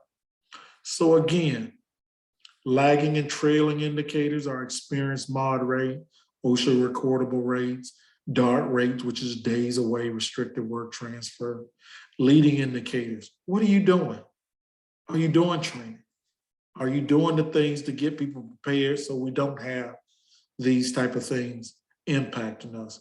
And the advantages of leading indicators, if the performance indicators show acceptable or poor performance, if you don't have anybody that's going around doing audits and giving you an objective approach of what they're seeing, not somebody that wants somebody, I want everybody to succeed, but somebody that understands or could create an audit program for you, and focus on the management, then you're hurting yourself. You really need to get those things in place and develop. And then, like I say, the training with those leading indicators, those are what insurance, that's what gets you the discount. And tracking the number of employees trained and prior to the start of work, and to demonstrate a minimum level. What's passing? What's acceptable? Just attending a training doesn't guarantee a worker learning anything. A better measure is that the number of people that can perform the task they've been trained to do. So having a test, to follow up, making sure that they follow the sequence of steps, and that's all on you. So although I'm a proponent of going to get, the basic safety program in place, that's something that you're going to have yourself or somebody that has a skill set, create that for you to give you that differential advantage. So, true or false? What gets measured gets done. And I will tell you that is a true statement. Because like I say, you know, those are the things but the things that don't get measured, that differentiate you, you know, those things also need to get done as well. So again, using an example, like how many of us step on a scale to measure our weight? How many of us look at our car's speedometer to see how fast we're going? You can't say I'm losing weight, yet you just ate a bowl of ice cream. You can't say you're going the speed limit when you're passing everybody on the freeway. And you can't stand to see somebody in front of you. You gotta measure that stuff. And the stuff that you have to do in order to get there, you gotta be able to determine that. And every business is gonna be unique. Even if you're in the same industry, every business is gonna be unique. If you're a painter, a commercial painter is different than a residential painter. You know, coming out and pouring 10,000 yards of concrete in a day versus pouring 10 yards of concrete, everything is different and you have to be prepared a lot different. So again, making sure that those things are in place. What's easier, driving millions of dollars in additional sale or paying additional for workers' compensation? Again, understanding what that takes. And like I say, understanding that mod rate, you know, how you do it, how you put it together is going to determine really how successful you guys truly are in your endeavors. Asking all of the questions. And if you don't know, just like I said at the beginning of the core, make sure you understand what you're asking. And if you don't ask, make them explain. If they don't want to explain, why are you doing business with them? And the same for your employees. Hold everybody responsible. But you can't hold people responsible if you haven't established the policies and standard. Most people don't know what great looks like until it's shown. Then they can mimic it. But if we don't do that, then we put ourselves, you know, in a difficult situation. But again, I challenge each and every last one of you to go back, take a look at the homework questions. And those are pretty basic questions.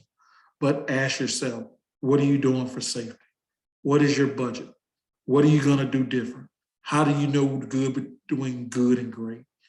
How are you gonna make this work? How are you gonna make your business work? How are you gonna make it possible? How are you going, given the fact now that you know what an EMR is, how are you gonna make it look attractive to a potential client? And all of that stuff is on you guys. You got to make that happen. You got to make that work. You got to make your business work. You got to make these things. You got to continue to build, continue to foster, and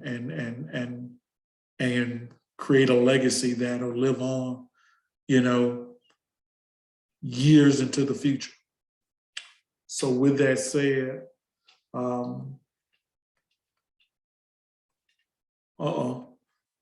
are there any questions? Let's discuss. And these were our homework questions, and we can actually start to discuss them. We have one hand up raised. Okay, go right ahead. All right. So my question is this. We've done the audit. We had somebody come out on our site and kind of look at how our guys worked. And from that, we took and started working on some safety things that actually we're going to be training on this coming up Friday. But my question is, we did have an injury on our job site. How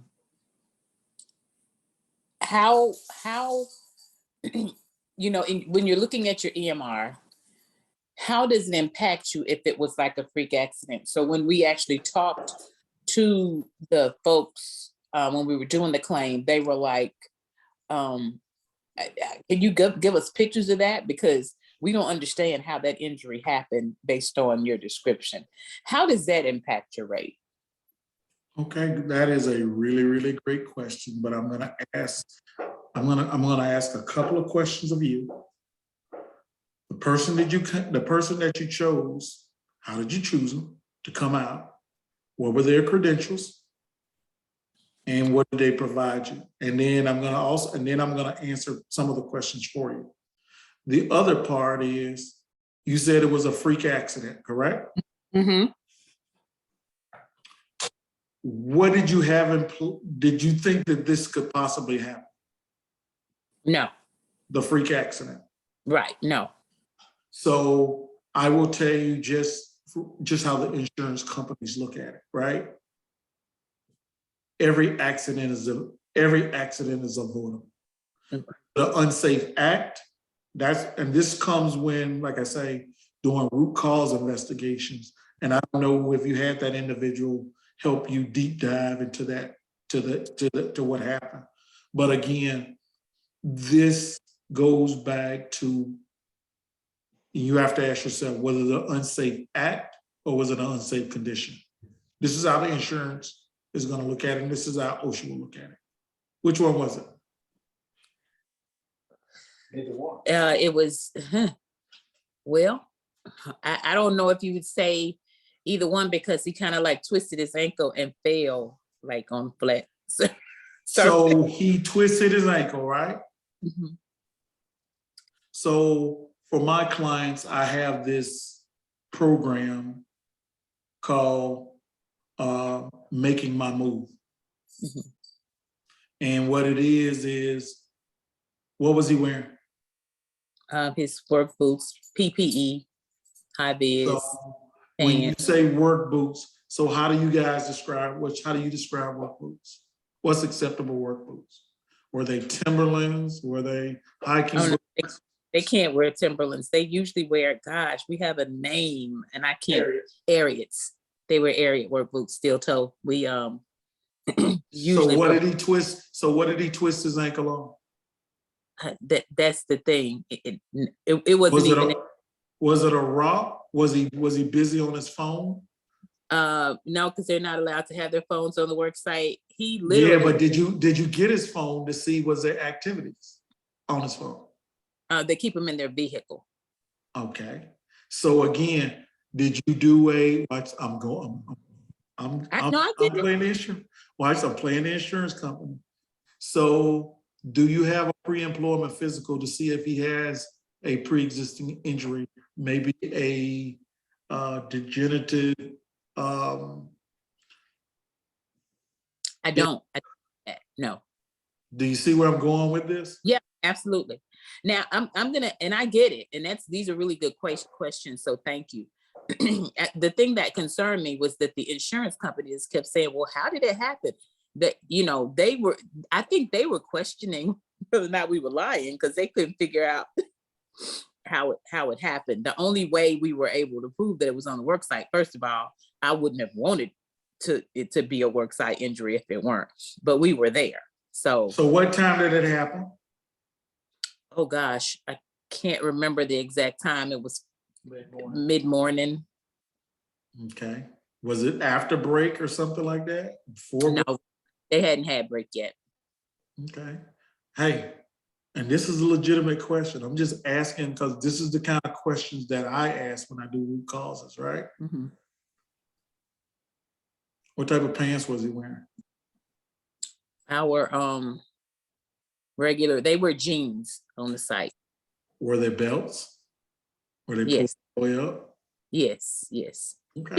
He's pretty neat. And so, yeah, I mean, I'm sure. Do you understand where I'm going with this? Right? Oh yeah, absolutely, absolutely. Okay. We really just have to dig. And our safety officer asked the same kinds of questions that you were asking. We just honestly couldn't figure it out, but we know that we'll probably take the hit for that. But you're gonna take the hit for it. And I will tell you this. One of the reasons I asked you a litany of questions, right? Mm-hmm. And this is for the group. You need to have an answer. And you need to have a root cause. Because if you don't have a root cause, that they'll say you didn't dig deep enough. And because you don't dig deep enough, they will say to themselves that you don't have control of your program. You don't have control of your employees. And so therefore, if you solve it and then put in, have an answer for it, they will give you the benefit of the doubt. But if you don't, it's gonna shoot it up. So you see why we need to root cause everything? What is the true root cause? Was there pebbles? Was there uneven surface? Was his shoe not tied? Was his pants sagging? Was he on the phone? Was he talking to somebody? Does he have a weak or is he suspect have like a previous knee injury, pre-existing injury? Got to be able to answer those questions. You can't say nothing. No, we told him that we think he's, honestly, we told him we think he's just accident prone and goofy. So he has to take. So don't say that in front of them. But, no, we didn't, but that's what we say in-house. So he is really our safety, like, let's just put it this way. He works right next to the safety officer. Like he can't move far. So again, like I say, we have to be able, gotta have, like I say, sometimes you don't know what good is until you run into good. And you gotta set the example for great. And this is not just for your employee, this is even for your management. This is even for your safety people as well. This is even for your insurance carrier. This is for everybody that you do business with. You wanna mess with a bunch of mediocre folks? Or do you wanna mess with, or you wanna do business with people who are great? That's the question you gotta ask, and you'll build out your program from there.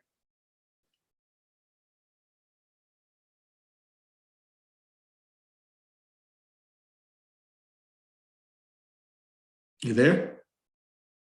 I'm sorry. I was just saying, yes, I agree. I was nodding. I'm sorry. Oh. Yes, I agree. Any more questions?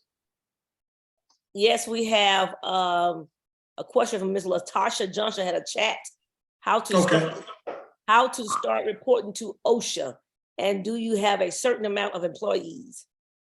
You gotta have a minimum of 3 employees. And so from February 1st to April 30th, you gotta post what they call the OSHA 300 log. Nobody got hurt, you still gotta post it. So everybody on the job site sees it. In March, you have to make a filing to OSHA. One of your corporate execs or whoever represents your company have to file with OSHA to make sure that you are tracking and you have those programs in place. Just like we have to file every March for our income tax, same thing here.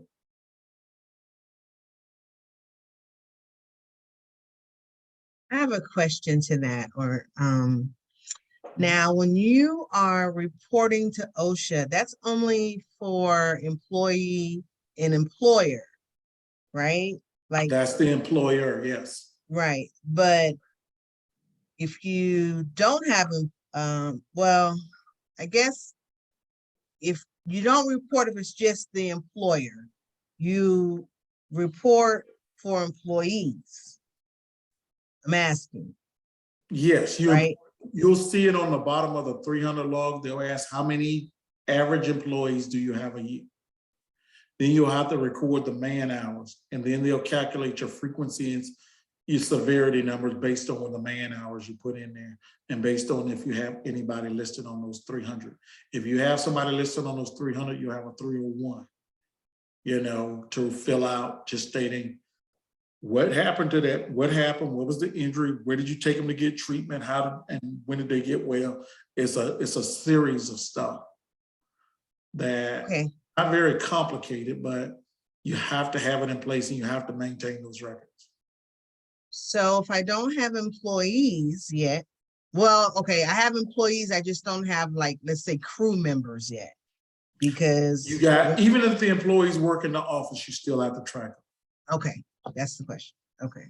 And then eventually that will bring my one down to it. So Yeah, so when you do your rate codes, you'll have those that do like that do administrative work. So you'll have codes for that. Then you'll have the trades that actually do the work. Then you'll have a rate code for that. Then you'll figure your insurance costs and factor it into your mod rate. But again, by not reporting, you actually hurt yourself in the long run. You see what I was talking about earlier? Right. Yeah, right. Absolutely. And that's why I want to find out so I can start reporting. Yeah. Okay. If you're not having any incidents and you got people working, man, you could be getting some savings. Okay.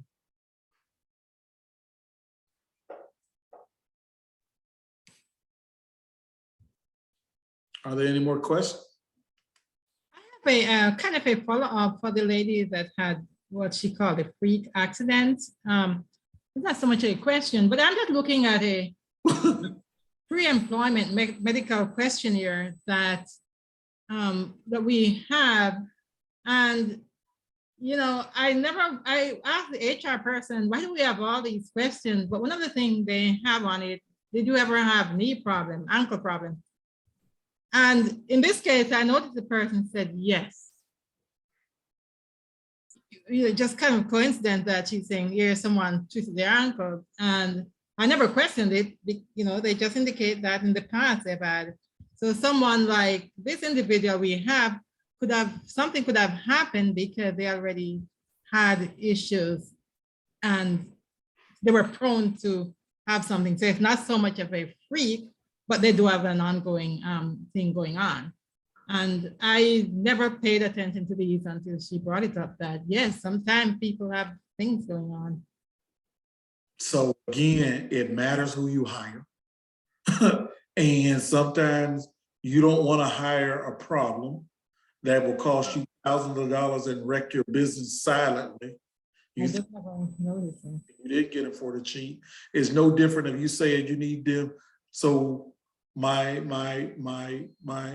individual, the individual on here that is that does masonry work and brickwork. So you wouldn't want to hire somebody that got a bad back and talking about doing brickwork, right? Yeah. How would you find out? And they say, yeah, I've done this for us. If you don't have that pre-employment physical, then what? And I see it all the time where people come on a job and get hurt the first day. And then guess what? They own the claim. It's messing up their mod rate. It's gonna stay on there 3 to 5 years. They paying excess premiums. So sometimes, like I say, you know, you ever heard the saying, it takes money to make money? Well, you got to put a little bit out. I'd rather put some forward than to have some on me. We have another question. Okay. Miss Latasha Johnson asked, how can you go over the things? Can you go over the things to have in place to work on site at the airport? Can I go over the things that you need to have to work on the airport? That's what the question is. As it relates far as the safety items are concerned, when I actually came in, I kind of came in on the middle of you speaking on that, and I wanted to just see if I can get the whole detail of how that process works. So you're gonna have it from the beginning. So before you're able to bid, you better know what your mod rate is. And you're not gonna be able to bid the mod rate is above 1. It's not above 1. Our mod rate is 1 as of now because we are fairly new and we have not had. That's good. That's good. So I'm just going through them one by one. Yes, sir. You need a program or a plan, a safety plan, an EHS plan. And based on what you do will determine how defined that plan will have to be. If you can clear those first 2 hurdles, then the door opens. Okay. You said SH. It's environmental health and safety plan. It's on the screen on the homework assignment. Okay, thank you.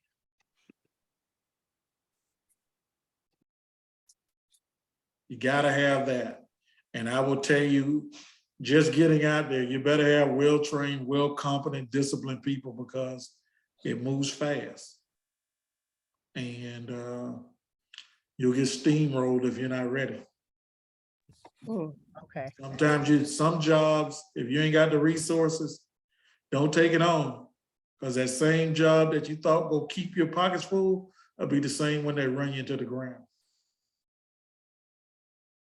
If you're not ready and prepared. Some jobs, they may look good, but if you're not ready, they're not ready for you. You shouldn't take them on.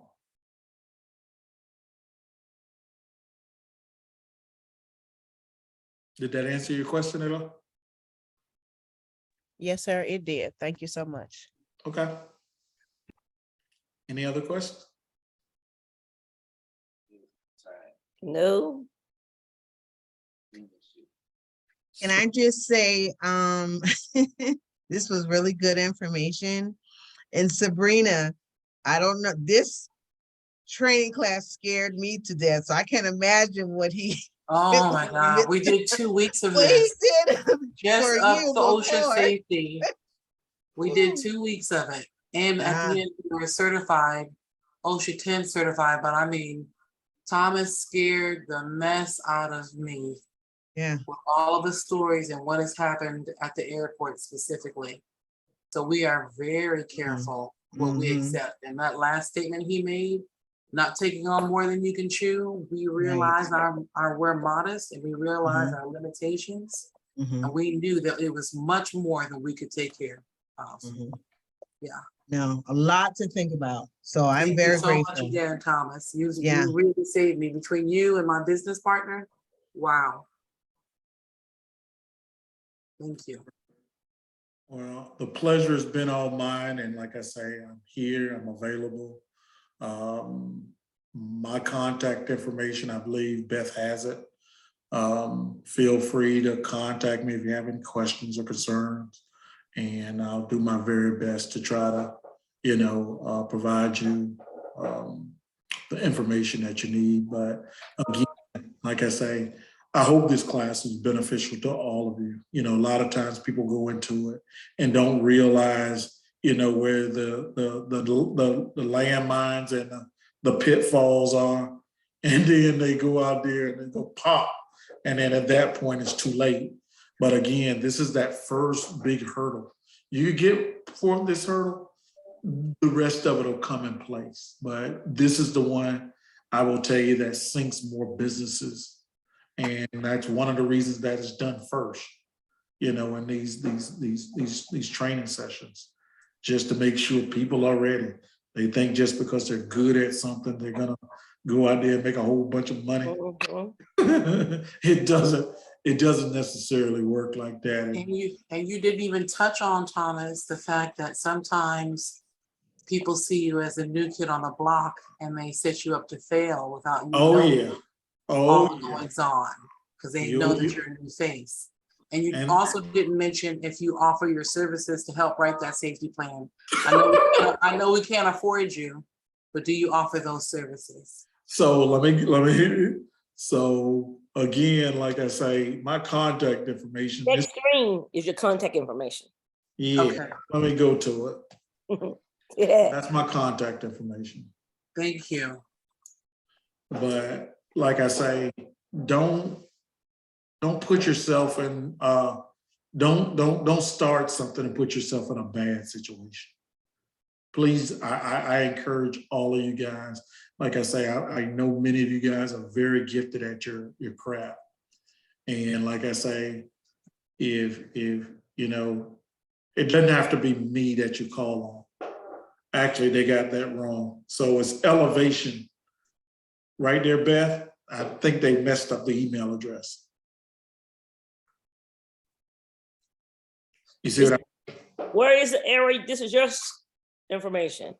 Yeah, so where the email address is wrong. It's the same as my oh yeah, it's supposed to be TJ Wilson at ELLA-VATION. Vation.com. Vation. Correct. This is on your master slide. Yes. Okay. Mhm. So So his again- email is tjwilson@ELLA- Right. Vation, VATION.com. That is correct. That's down below the website. Will we get a copy of this slide deck and recording? Yes, you will. Wonderful, thank you. But again, I thank all of you guys and I hope it was beneficial. I wish everyone the best of success. And if you ever find yourself in a situation where you just need to ask questions, you know, feel free to reach out, shoot me the question, and I'll do my best to try to provide you an answer so you can continue, you know, to prosper in all of your endeavors. And like I say, question everything. Absolutely question everything. So, because like I say, when profit margins are slim, you know, you want to be the best person you can possibly be. But thank you, Thomas. All right. Thanks a lot. Thanks, Take Thomas. care. All Thank right. you. This was You're great. welcome. All righty. Next slide. There we go. The next class is September the 27th, next Tuesday, construction accounting. And your homework is due to me. Email it to me by next class time. All people, I will need a headshot of you and the client intake forms from the people who have not gotten it from. We enjoyed you attending. We had a good showing. Next slide. I'm trying. Doing my best. Oh, the survey is supposed to be copied and put in chat. Let's see. How can we do that?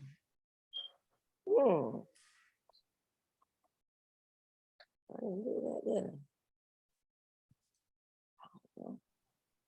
I? I will send the survey link to you. But we'd like for you to do it right after class.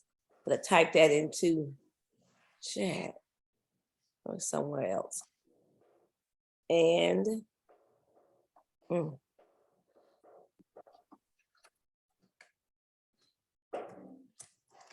next slide is just thank you. HTT on my camera. Thank you, Beth. Okay, I'm going to send you guys that link to do the survey. We enjoyed Mr. Wilson. He had very great information for everyone that you guys can benefit from. I will send you a copy of this presentation and the recording. Have a wonderful evening, everyone. All right, be safe. Be safe, everybody. Bye-bye. Bye-bye.